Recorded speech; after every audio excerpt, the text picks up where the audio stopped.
অকালে মারা গেলে আত্মার ঠাঁই কোথায় হয়, স্বর্গে না নরকে? বলা হয় মৃত্যু এমন এক পরিস্থিতি যেখান থেকে কোনো জীবনকে রেহাই দেওয়া যায় না। মৃত্যুর পর কি কি হতে পারে, আত্মার কেমন অবস্থা, স্বর্গ না নরকে কোথায় হবে ঠাঁই, সবকিছুরই উল্লেখ রয়েছে গরুড় পুরাণে। হিন্দুদের অন্যতম ধর্মীয় গ্রন্থ মৃত্যুর পরে আত্মার যাত্রা সম্পর্কে নানা অজানা তথ্য এখানেই রয়েছে। কথিত আছে একজন মানুষের জীবনকালের সময় নির্দিষ্ট, জন্ম বা মৃত্যু কোনোটাই কারোর হাতে নেই। এই পৃথিবীতে যে এসেছে সে যাবেই, জন্ম হলে মৃত্যু অবধারিত। এটি একটি স্বাভাবিক জীবনবৃত্ত, এটি অপরিবর্তনীয়। বলা হয় মৃত্যু এমন এক পরিস্থিতি যেখান থেকে কোনো জীবনকে রেহাই দেওয়া যায় না। মৃত্যুর পর কি কি হতে পারে, আত্মার কেমন অবস্থা, স্বর্গ না নরক কোথায় হবে ঠাঁই, সবকিছু উল্লেখ রয়েছে গরুড় পুরাণে।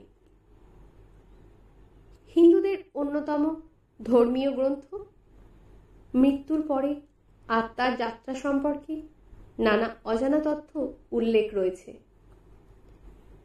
মানুষের জীবনযাপনের যেমন অনেক উপায় রয়েছে, তেমনি মৃত্যুরও অনেক উপায়ও গরুড় পুরাণে বলা হয়েছে। ধর্মীয় গ্রন্থ অনুসারে প্রত্যেক ব্যক্তির মৃত্যু একভাবে ঘটে না। অনেকের যেমন জীবনের সমস্ত আনন্দ উপভোগ করার পরে মৃত্যু হয়, তেমনি অনেকেরই আবার অকাল মৃত্যু ঘটে। আবার কেউ কেউ গুরুতর অসুস্থ অবস্থায় মারা গেলেও কেউ কেউ আত্মহত্যা করে মৃত্যুকে আলিঙ্গন করে থাকেন। মৃত্যুর পর প্রত্যেক আত্মার স্বর্গ বা নরকে যাওয়া জরুরি নয়। জন্ম ও মৃত্যু ছাড়াও ভগবান বিষ্ণু গরুড় পুরাণে মৃত্যুর পরের পরিস্থিতি সম্পর্কেও বেশ কিছু তথ্য উল্লেখ করেছেন। ভগবান বিষ্ণু গরুড় পুরাণে মৃত্যুর অনেক গভীর রহস্যের কথা বলেছেন। অকালে মৃত্যু হলে তাদের আত্মার কি হয় তা উল্লেখ রয়েছে। কিভাবে মানুষ অকালে মারা যায়, মৃত্যুর পর সেই জীবনের আত্মার সঙ্গে কি কি ঘটতে পারে তা জানা দরকার। অকাল মৃত্যু কি? গরুড় পুরাণ অনুসারে ক্ষুধার্ত, খুন, ফাঁসি, বিষপান করা, আগুনে পুড়ে যাওয়া, জলে ডুবে, কোনো দুর্ঘটনা, সাপের কামড়, আত্মহত্যা বা যে কোনো গুরুতর রোগে আক্রান্ত হয়ে মৃত্যু হয় মানুষের। এছাড়াও রয়েছে অকাল মৃত্যু। মৃত্যুর এই সমস্ত কারণগুলির মধ্যে আত্মহত্যা একটি মহাপাপ বলে মনে করা হয়। ঈশ্বরের পরম দান হল জন্মগ্রহণ করা, তাই আত্মহত্যা হল মহাপাপ। মানুষ ঈশ্বরের দ্বারা জন্মগ্রহণ করে, তাই যদি একজন ব্যক্তি আত্মহত্যা করেন তা ঈশ্বরকে অপমান করা হয় বলে মনে করা হয়। কেন অকাল মৃত্যু ঘটে? গরুড় পুরাণ অনুসারে একজন ব্যক্তির জন্ম ও মৃত্যু সবই তার কর্মের উপর নির্ভর করে। কথিত আছে যে যারা পাপী, অন্যের সাথে দুর্ব্যবহার করে, নারীদের অপমান ও শোষণ করে, মিথ্যে কথা বলে, ও অপকর্ম করলে তাদের ভাগ্যে অকাল মৃত্যুই লেখা থাকে।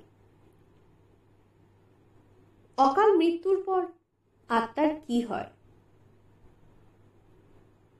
গরুড় পুরাণ অনুসারে যারা অসময়ে মারা যায় তাদের আত্মার আয়ু অসম্পূর্ণ বলে বিবেচিত হয়। এমন আত্মার জীবনচক্র সম্পূর্ণ না হওয়ার কারণে তারা স্বর্গেও যেতে পারে না, আবার নরকেও ঠাঁই হয় না। এই ধরনের আত্মারা চারিপাশে ঘুরতে থাকে।